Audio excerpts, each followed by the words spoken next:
ẹ̀yin tẹ́ ẹ̀ rí kan. Àdàbí tí kò bá sí mọ́tò orí Mọ́ládé tí wo gbogbo ìgbà ìdájọ́ máa ké lórí yín ni. Ẹ má bà ìpè tí Ọlọ́run orí Mọ́ládé gbé fún wa, ẹ má bàjẹ́. Ẹ mọ̀ máa sọ pé ìtọrẹ àánú wèrè wo lè wá fún mi. Ẹ má bà ìpè Ọlọ́run mọ́ sórí Mọ́ládé jẹ́. Kò ní ìkẹ́ máa gbà tọrẹ àánú.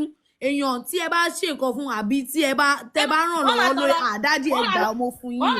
Ẹ mọ̀ máa ìtọrẹ àánú wèrè wo lè wá fún mi. Ló bá sọ fẹ́ mi pé kémi ṣe ìtọrẹ àánú for what? Kí ló ṣe fún mi? Ìwọ jí Ọlọ́run ni. Imagine. Sọ pé ẹgbà sọ fún yín nípa ẹ lọ wá ṣẹṣẹ. Ẹ máa tanná síwájú orí ẹ máa ṣe kinní. Arúgbó ara ẹ wá sórí TikTok. Ta ló ṣí TikTok fún yín gan-an? Ẹ bójútó àgùntàn tí Ọlọ́run kó sí yín lábẹ́ inú chọ́ọ̀chì.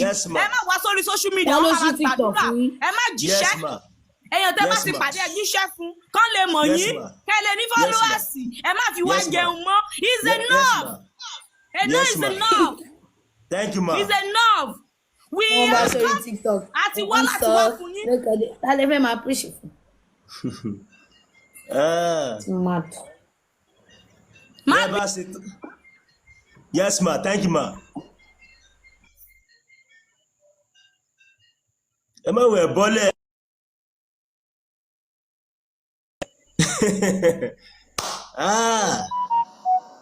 Àánú yín ṣe mí.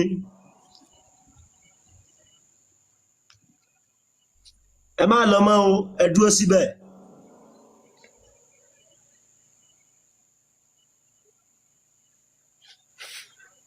Ní àwọn tó ń polú ẹ fún ọ. Okay. O.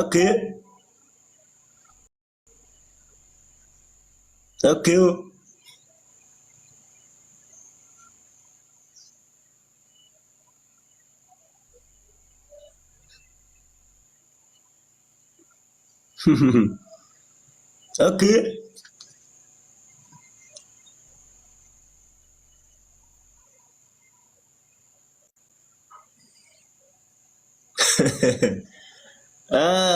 Ẹni mímọ́ ní Ísírẹ́lì,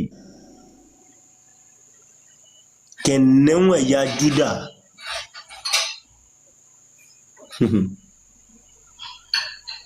Okay.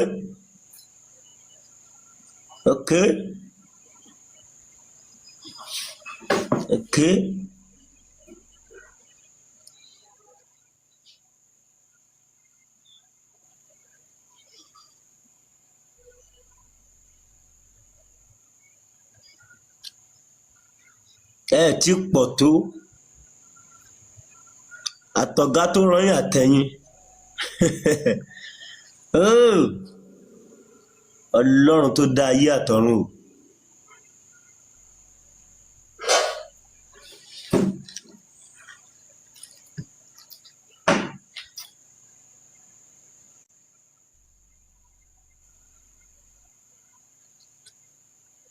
Okay.